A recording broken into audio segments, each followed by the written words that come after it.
Good afternoon, I'm Taylor. Thank you for choosing AC3 News. Today is December 3rd, 2012, and I'm Ashley. Today we'll be taking a look at the newest developments in TV, how people consume their television programs, and a professional look at the industry.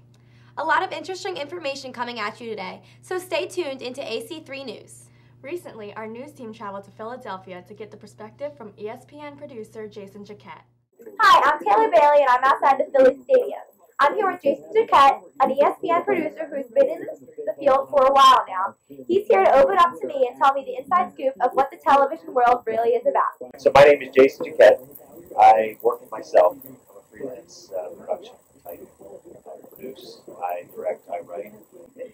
I do all sports. So, I think with what's going on in the world lately, people just kind of want to watch sports and not think about anything. If you want to not think, I'm your guy. I think it's a cool industry because, I get to see the world. I mean, I'm on the road 150 days a year, not always just in the States. I go to Australia every year. I'm in Europe every year.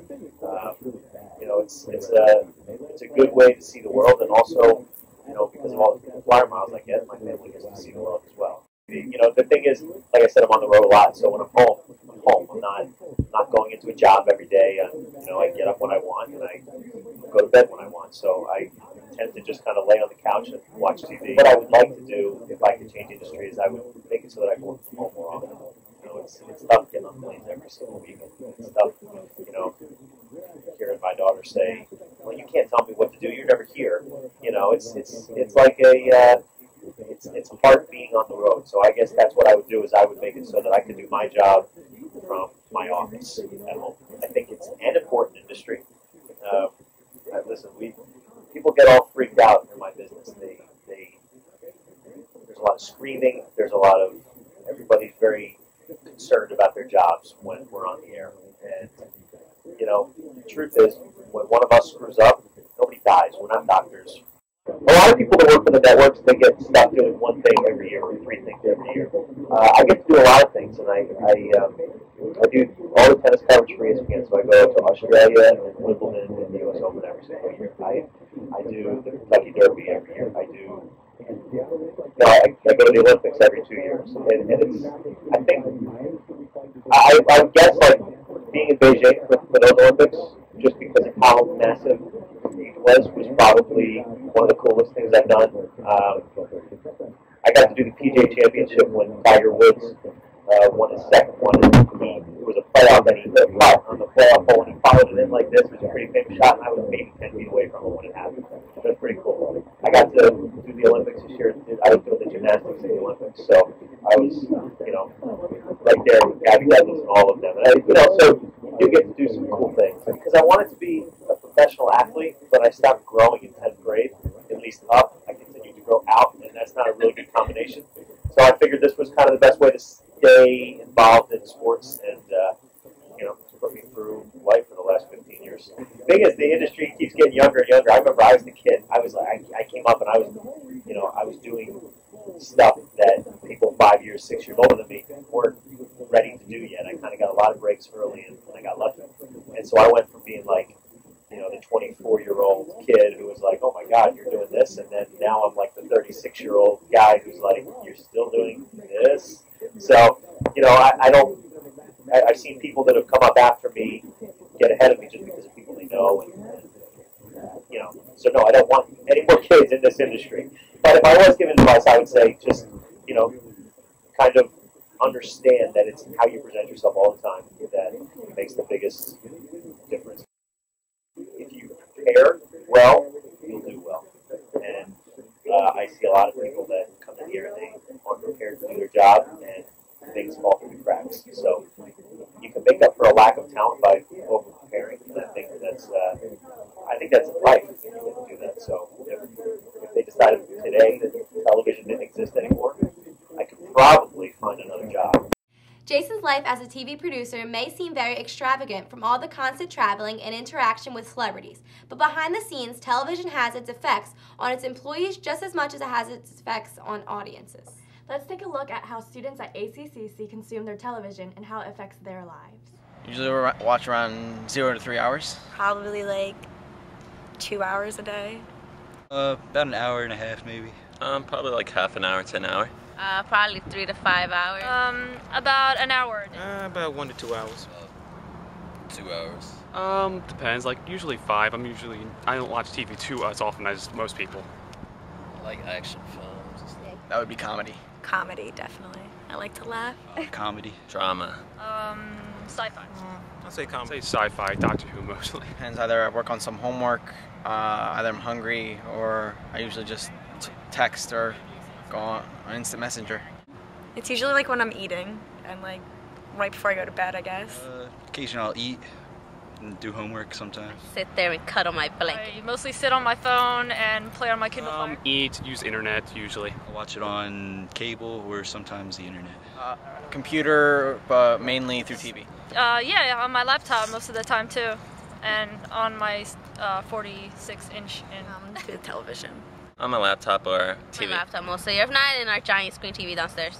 Oh, my 60-inch flat screen, Trying to do my thing. AC3 News has just received a report on how television has drastically affected the lives of today's society because of rising advances and the way it is consumed. New media has built bridges connecting all media, providing us full access at the tips of our fingers, and including completely changing the way we consume television. Now let's take a closer look with Justin on how TV is now progressing. The 80-year-old industry is on the brink of a revolution, thanks to the convergence of personal computers, the internet, and television. Ever since television was introduced, it has dramatically changed the way people live their lives. Television industries and their affiliates hope to be involved in the next multi-million-dollar advancement that could impact where and when you watch your favorite shows. Television is also changing in the way you actually see it. HDTV has dramatically improved the visual quality of television. HDTV also promises to reduce the cost of producing theatrical and industrial films, commercials, and TV shows. HDTV equipment is already being used in 2 production studios, and it is quickly rising and on its way to all of the big 6. Thank you, Justin, for that very informative segment. Television is drastically changing, and it's our job as consumers to keep up with it. Television is going to be accessible anywhere with full quality. Watch out, radio. Speaking of television progressing, our station is currently in competition with WMGM-TV, NBC40. Eric is on the scene in Linwood, outside their studio, to tell us what they are currently up to. Hopefully no good news is coming our way, Eric. Hi, I'm Eric Tracino, and I'm right outside of WMGM-TV 40 in Linwood, New Jersey. Today I spoke to Ron Smith, who is the general manager here at WMGM, and I asked him a little bit of the history about the TV station and how it came to be. It actually came around January 25th in 1966. The station was known as WCMC-TV for Cape May County. Then in 1984, the station began broadcasting to 4 different counties: Cape May, Atlantic, Cumberland, and Salem. And there was even places around Delaware that even pick up WMGM. Apparently the industry average in South Jersey is $100 to $500 million. And they employ around 50 to 100 employees here at WMGM. Now, I'm right outside the studios right now. I will be reporting live via Skype to give you the inside update here at NBC 40. And welcome back to the case study segment of our show. We weren't able to bring any cameras into the actual studio, but I was able to talk to Ron Smith, who is the general manager here at WMGM TV 40, and I asked him a couple of questions. First, I asked him how long WMGM TV has been running for, and he was able to tell me that they've been running since 1966. They've always been an NBC station, low power covering only Wildwood from 1966 to 1980, and they were a full power station ever since 1980. So till today, they're still a full power station. And one of their tower fell in 1986. I also asked them in 2011 how much revenue was generated at WMGM TV, and he said because they're a private company, he was not at liberty to say. But I did ask him, in comparison to last year, how successful the station has been, and he was able to tell me that revenue has actually increased 10% since last year. And then I was able to ask him what kind of media product brings in the most revenue for them. And actually, automotive is number 1. And hospitals and healthcare are at a very close second. Looks like NBC 40 is catching up to us, but good thing we are better and making advances of our own. Thank you for watching AC3 News this afternoon. As you can see, television is rapidly changing and progressing, unlike the other industries in the mass media world. Television is the best and most important form of mass media. It is the most accessible because mostly every household has a TV or two. Unlike newspaper and internet, you have to search for the information that you need. For TV, it is instant and it brings headlines to you. Radio, books, and newspapers are struggling to keep up with the new digital age, while television is on its toes and ready to attend to the new needs of the consumers. Television overall affects consumers' attitudes, beliefs, and values. Each and every consumer has the choice to have television affect them. Because you know what you want to watch, they aren't forcing you what to watch certain things. As consumers, you need to use your judgment for what you choose to watch. Morals need to be involved in your decision on what you watch. Your attitudes, for example, on government can change depending on whether you watch news channel Fox or CNN.